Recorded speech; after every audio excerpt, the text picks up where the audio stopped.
Welcome to We Are Women Unapologetically, the podcast that talks about the good, bad, ugly, and awesome. Careers, life transitions, confidence, and everything in between. Because shift happens, but you don't have to do it alone.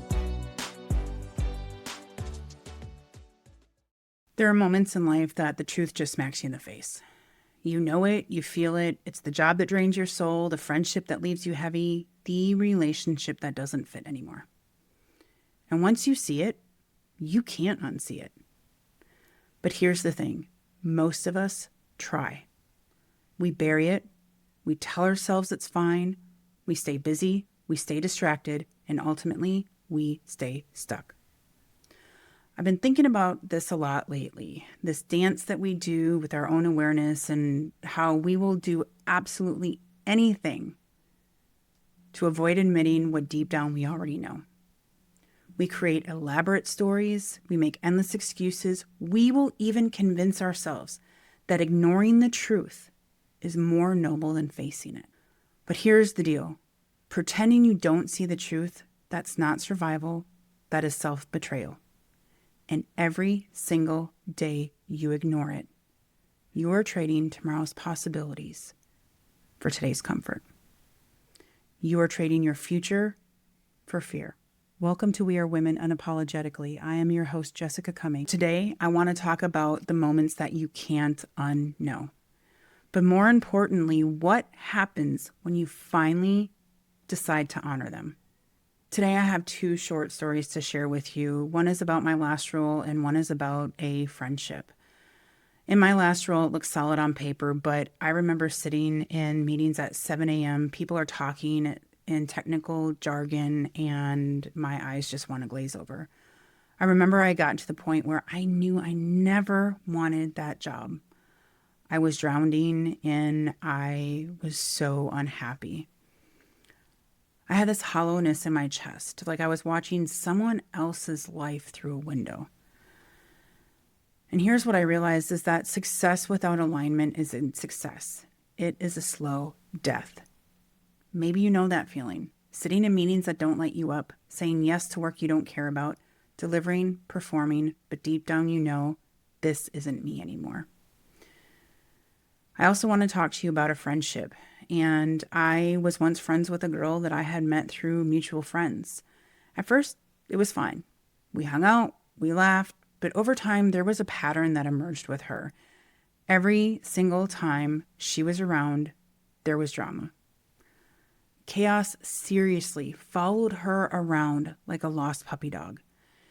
And it started small, but after time, just the sound of her voice sounded like nails on a chalkboard. When I'd see her walk into a room, I would literally hold my breath waiting for something to happen because 9 times out of 10, it was going to. She always had to be the center of attention, always had to one-up everyone else, and always had to suck the life out of the room. After every hangout, I felt heavy and drained. I felt like I needed silence just to recover. At first, I excused it because she was going through a tough time. I was thinking maybe I'm just being too sensitive. But eventually, I had to face it. This was not friendship. This was a transaction for attention. And if she was going to be there, I didn't want to be. I had been raised to believe that good people don't give up on friendships. But over time, I have learned that loyalty without boundaries isn't loyalty. It is self-abandonment, regardless if it is in your personal or professional life. So I stopped inviting her. It's not something I did out of cruelty. I did it out of clarity and boundaries. And that is when I remembered something. It's okay for friendships to expire too. I have some friendships that have lasted a lifetime, but I've also remembered that friendships expire too. Some friendships are only here for a season. And she honestly was not meant to come on this next chapter with me. There was a Harvard study done, and they follow people for over 80 years, and they found that our quality of relationships is actually the single biggest predictor of not only our happiness, but also our health. It wasn't money, it wasn't status, it's relationships. And in that study, they also found that toxic relationships don't just drain you emotionally. They weaken your immune system, raise your stress hormones, and can literally shorten your lifespan. So here is your check-in. When you leave someone's presence, when you leave your job, do you feel lighter or heavier? Do you feel seen or do you feel drained? Do you feel encouraged or exhausted? Because that is your nervous system giving you data. That is your soul screaming to be heard. Ignoring it doesn't preserve the relationship. It doesn't preserve the job security. It corrodes you. Here's the long game. The energy that you waste managing someone else's chaos is energy you don't get back. That's the trade-off. Are you willing to give that up? If you answered no, you might be thinking, well, why do we do this? Why do we ignore what we already know? Here's the truth. It is because admitting the truth means facing change. And change means loss. Loss of comfort, identity, and control. Brené Brown calls this foreboding joy. We sabotage our clarity because the vulnerability of change feels unbearable. But let me tell you, you're not confused. You already know. You are just scared of the fallout. Fear actually tricks you into believing misalignment is safer than uncertainty. But I am here to tell you it's not. It just costs you slower. What most of us tell ourselves is that if I just ignore it, it will pass. But the deeper truth is, once you know, you can't unknow. And that knowing is only going to grow louder until you honor it. But here's the best part. When you finally honor it, you don't lose yourself. You finally meet yourself.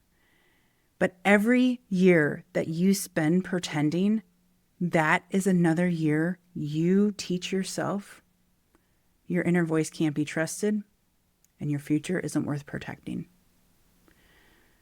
That is not just sad, that is dangerous.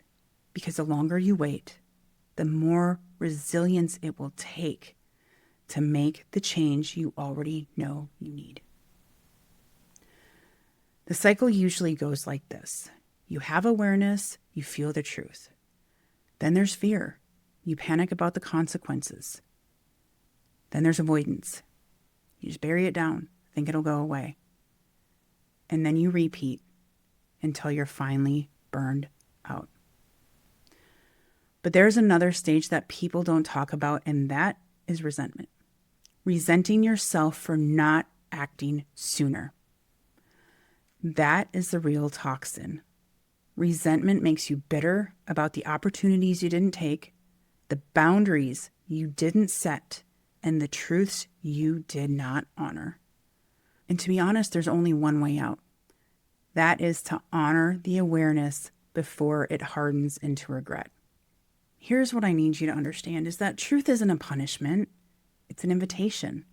The job that drains you isn't failure. It is your signal to pivot. The friendship that drains you is not betrayal. It's your cue to protect your peace. The relationship that doesn't fit is not the end. It is the call to grow. The truth is not the problem. The truth is the gift, if you are willing to accept it. Because the moment that you name it is the moment you reclaim your power. I mean, think about it. Every single boundary that has changed your life started with one act of honesty. Every pivot you're proud of was born from honoring a truth that you had originally buried.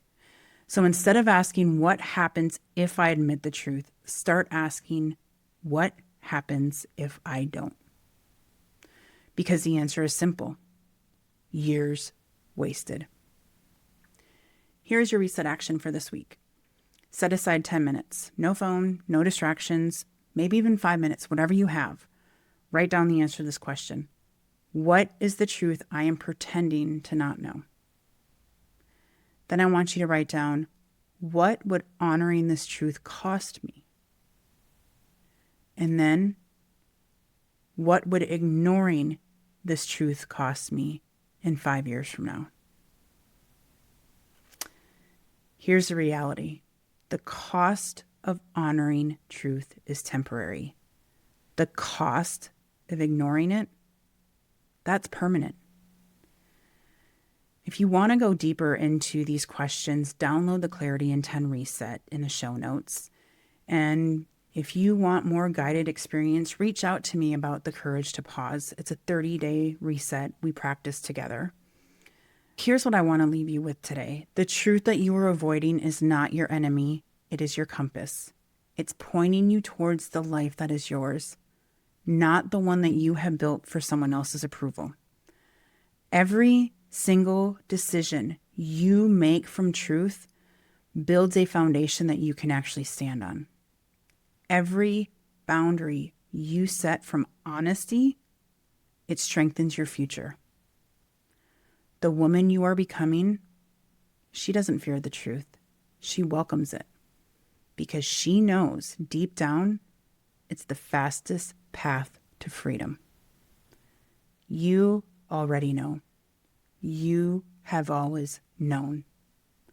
The question is, when will you honor what you know? So here is your reminder. The truth is not punishment, it's permission. Permission to pivot, permission to protect your peace, permission to grow. If this episode resonated, I ask that you share it with someone who needs to hear this. Download the Clarity in 10 guide when you're ready. Connect with me on LinkedIn because you do not have to carry the weight of pretending anymore. And until next time, stay fierce, stay bold, but most importantly, stay unapologetically you.